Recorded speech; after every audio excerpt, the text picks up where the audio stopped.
Welcome everyone. Thank you for joining us. My name is Kate Clements. I'm a speech and language therapist based in Rugby and I work in the preschool team. And hi, my name's Nick Shigog. I'm also a speech and language therapist based in Rugby, working for the school age team. So welcome to our Top Tips webinar on supporting children with autistic spectrum disorder or ASD in a mainstream classroom. We've included general tips, but also some tips for those children with more significant communication difficulties. So let's move to top tip number 1. Use visuals. Why use visuals? Well, they help to make things predictable and they can support understanding of routine and instructions. Visuals help all children, but in particular, they help those children with ASD whose visual modality tends to be stronger. Here's some more ideas of the types of visuals we would recommend. Objects of reference. So these are the most concrete visual you can use for the child who's very much living in the here and now. It's the most simple visual cue. Choose something that the child recognises, such as the lunchbox or their coat. And you could hold up the object as you're using very simple language to declare that this is what's going to happen next. So a lunchbox for snack time, or a coat for playtime or home time. We recommend that all staff working in the classroom with the child wear lanyards, and for all staff to have the same pictures in the same order on those lanyards. Here's an example of pictures which have been created using widget communicating print. And all Warwickshire schools have got free access to this. If you wonder where you can find it in your school, please don't hesitate to speak to your Senko. What we would advise in using a lanyard is that you show the picture to the child as you're saying the word. So it could be snack time, playtime, or stop.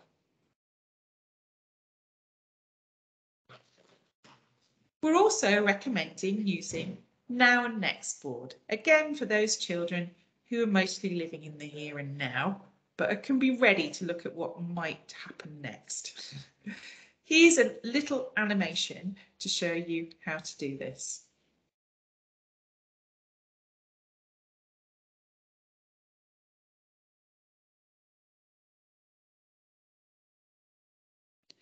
So here's a now and next board that's been created using widget communicating print. And a now and next board is a visual way of showing the child what's going to happen now and then what's going to happen next. It prepares children for transitioning between activities, and often the activity in the second box can be a motivator for the child completing the first. And once that activity is finished, we take it off the board and we put it in the finish bag. So here we're going to do some drawing. And then we're going to be doing dinosaurs. So now drawing, next dinosaurs. And here we are doing our drawing activity.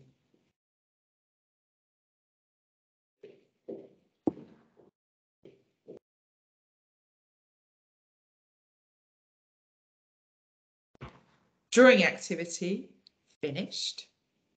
Take the picture off the now next board and place it into the finish bag.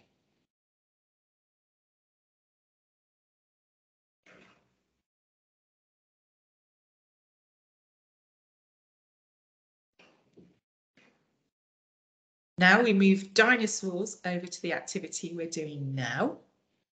And what's next? Choose Play-Doh or puzzle. Child has gone for puzzle.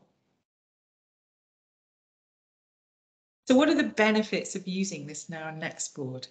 Again, it's a visual way to help with those transitions, reduces anxiety because the child knows what's going to happen next, And again, if the second activity is motivating, you're more likely to get the child to do the first.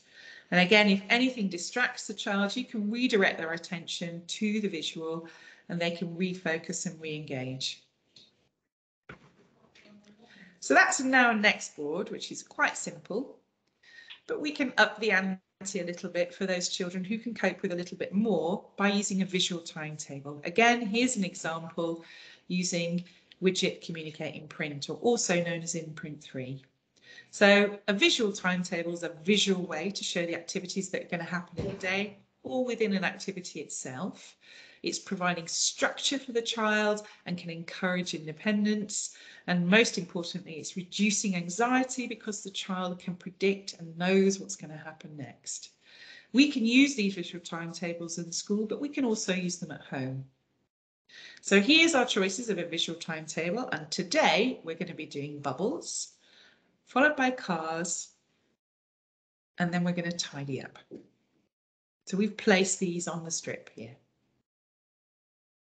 And we'll be referring to this with the child, so we'll have it in front of them and we'll be pointing to the activity as it takes place.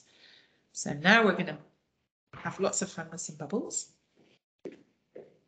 And then when the activity is finished, so bubbles finished, we take the card off and place it into the finish bag.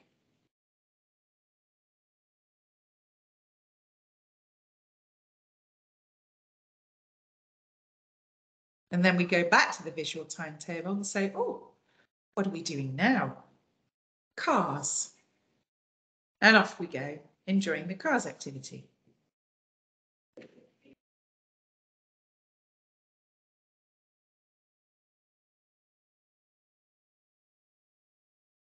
Again, when the activity is finished, we remove the symbol and place it into the finish bag.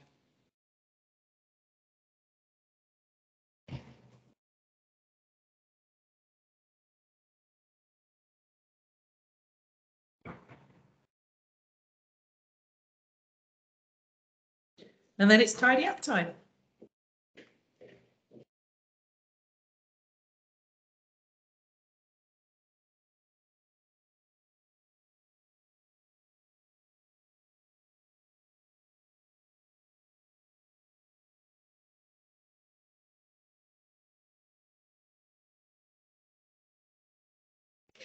And then tidy up's finished too.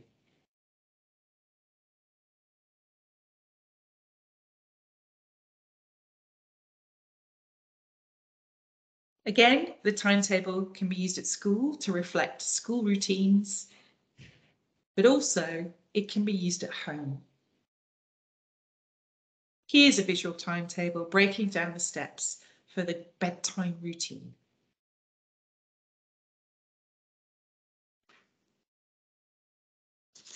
What are the benefits again of using a visual timetable? Again, it provides predictability and structure. And this will help reduce anxiety and support that child between transitioning from one activity to another. And because it's visual, it stays and you can refer to it continually. Another advantage is that it helps you model more abstract time language, referring to time concepts, in a very concrete way that's personal to the child. So using terms like next or before and after.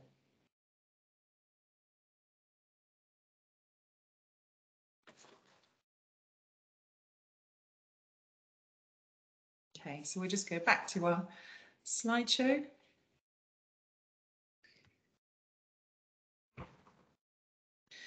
Okay, so our final slide on using visuals is to very quickly talk about Makaton. So Makaton is a system of symbols and gestures based on British Sign Language. We use Makaton to support children to develop understanding and spoken language through combining the use of gesture and the spoken word. It's not there to replace spoken language, but it can support a child's understanding of language and their ability to communicate, not necessarily verbally, but by using gestures. You might recognise the picture on this slide of Mr. Tumble from CBeebies. He uses Makaton all the time throughout his shows. But we've also put together a YouTube clip of the core Makaton signs that you can find from this link just here. Another way to think about visuals is in terms of moving from the concrete to the most abstract. The most concrete being the actual object itself, moving all the way up to the most abstract, which is the spoken or the written word. If you're not sure what level your child is at, or the child that you're working with is at, start at the bottom and work your way up. Okay, so our top tip number 2 is think about the sensory considerations. So think about the fact that some children with ASD, in fact, a lot of children with ASD, do find do have sensory difficulties, and they find it hard to regulate their senses.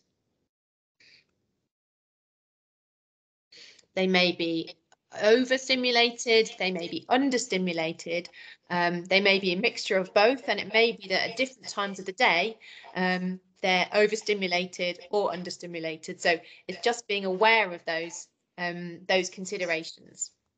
So it may be that, and plenty of children with ASD tend to have a sensory overload. So it may be that things around the classroom are a bit too much for them. It may be that that it's a bit crowded. It may be that the displays are bright and exciting and a bit too much for them. Maybe that their clothes are too scratchy. It may be that things are a bit too noisy for them, or that even the smell of the canteen or the smell of your perfume is kind of giving them a bit of a sensory overload. So it's just being aware of those areas, really. It may also be that some children and children at certain times of the day are seeking sensory input. So it may be that they're kind of understimulated. So they're very interested in messy play, such as this boy with the mud on his face, or this little girl who is enjoying spinning. And it may be that children start to do a lot of running around. So just being aware of those things and thinking about how you can help children to regulate the sensory inputs that are coming in, so that they're ready to learn as best they can. So these are just a few ideas of things that you can try to help with that sensory regulation. One of the important ones is just to leave the child alone for a bit. It may be that they just need a bit of time and space to calm down and bring themselves back into that good kind of level zone. A calm space, a quiet space, or a tent can often work really well, or a calming comfort toy or a blanket. Ear defenders are often really helpful just to reduce that extra noise that is overwhelming them. Some children might need to run around and have a movement break. Some children may need a squashy toy to really feel and squash to help them to concentrate. And for some children, they may need to bounce. So they may need to have a go on a trampoline or a large ball or space soccer, like this girl in the photograph. It may be that if you feel that the child that you're working with is having particular difficulties with their sensory regulation, then speak to your SENCO. There are sensory assessments that can be done by occupational therapy or the specialist teaching service, and also educational psychology. So there are avenues to go down if you feel that you need more in this area. So one of the things that kind of brings some of these things together is thinking about having a workstation for your child.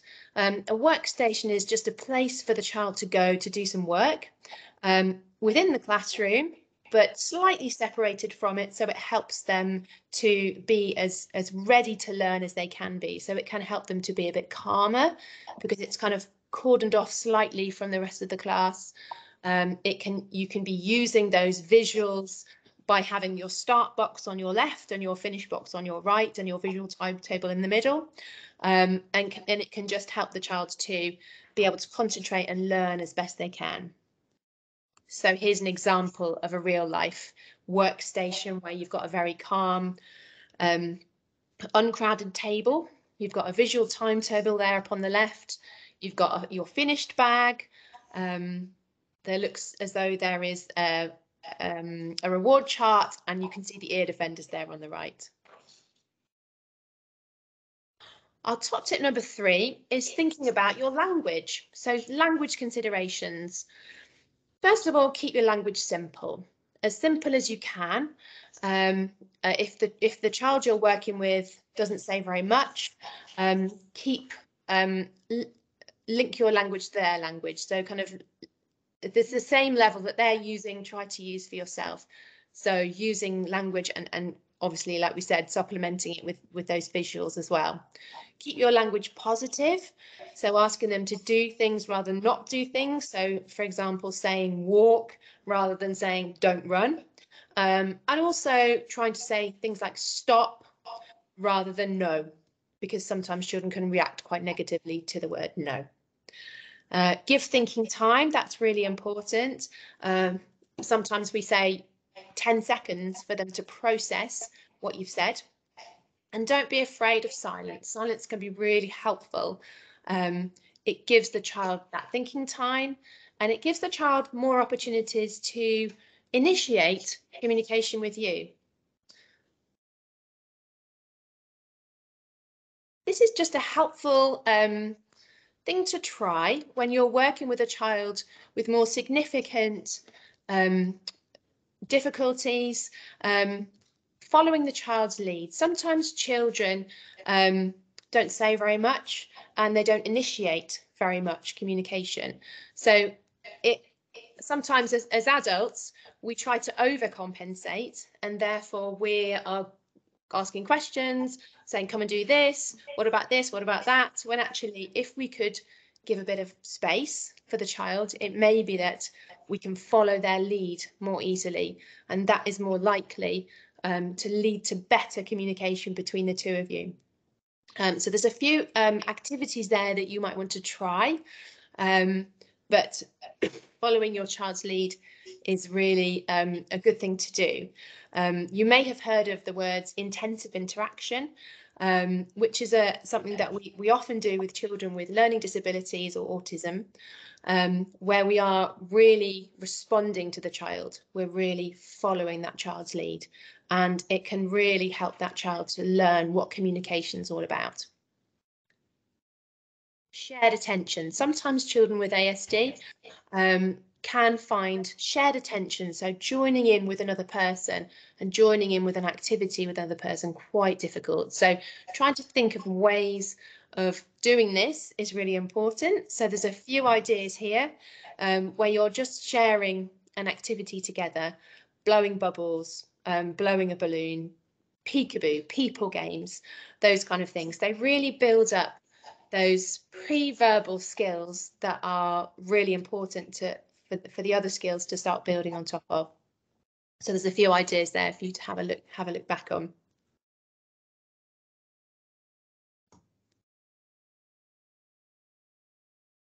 And finally, we're going to talk about PECS, or the Picture Exchange Communication System.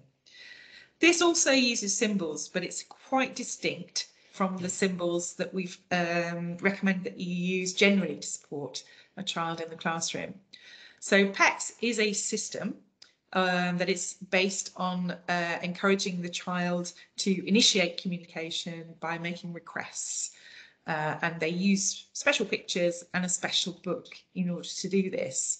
And this is, again, quite separate to the visual timetable or the now and next board or the visuals that you'll be using on a lanyard. The difference as well is that the PECS system is really giving the child a voice. So it's what the child wants and how they're communicating what they want. Whereas the visuals that you'll be using, it's kind of like the adult voice. Okay. So there we are. If you want further support and further information, there is free training available from the Autism Education Trust to all schools. You can find out more about this from your SENCO, who can then contact the Specialist Teaching Service. If you do have any other queries at all, you can contact your link speech and language therapist, and all schools in Warwickshire will have a link therapist. Again, we would advise you to have a chat with your SENCO to find out who that person is if you're not sure. Thanks very much for listening. Thank you.